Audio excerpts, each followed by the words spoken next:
Our third film, and the final one for this weekend, is Robert Sidimac's 1945 The Spiral Staircase. The Spiral Staircase is an anomaly of a film. Firstly, it has the sensibilities of silent cinema, yet was made during the peak of sound cinema.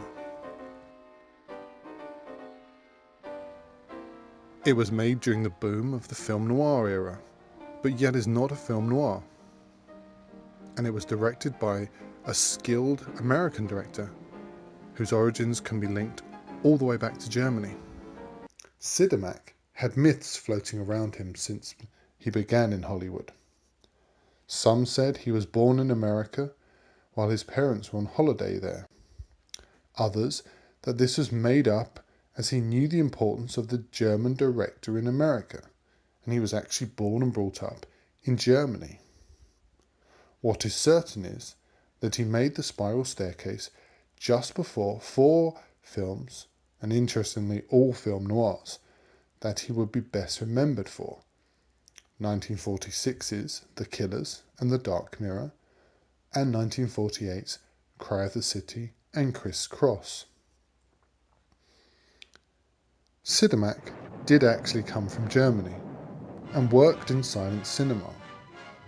He was inspired by German Expressionism, and that filters often into much of his work. Sidimac made 15 films in Germany and worked alongside Billy Wilder, who co-wrote his first film, People on Sunday, with his brother Kurt. That's Sidimac's, not Wilder's. Sidimac's brother Kurt also wrote 1941's The Wolfman. Now, some have argued that Sidimac was, and still often is, overlooked in this era and currently because of the shadow of Alfred Hitchcock. I feel that misses the point about his work, because it was directly and ignorantly linked to film noir and expressionism only. Sidimac was always labelled as such because it was convenient to do so.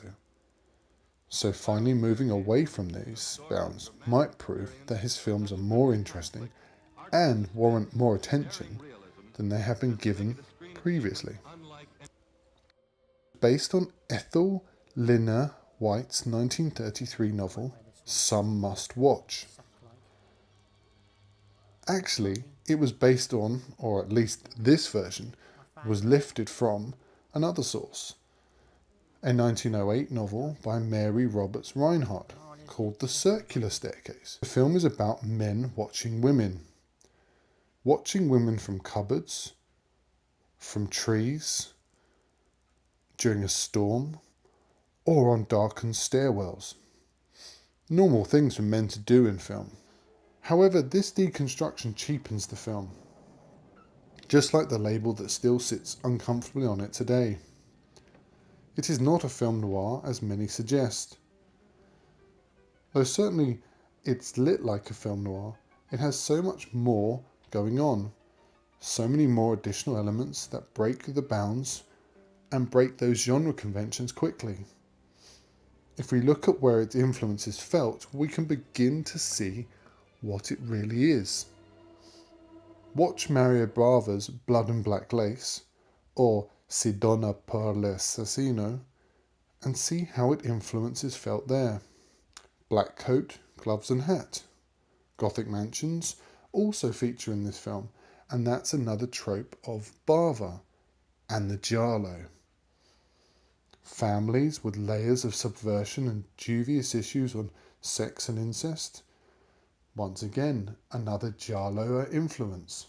I feel a strong case can be argued for this being considered the template for the giallo aesthetic and the slasher film.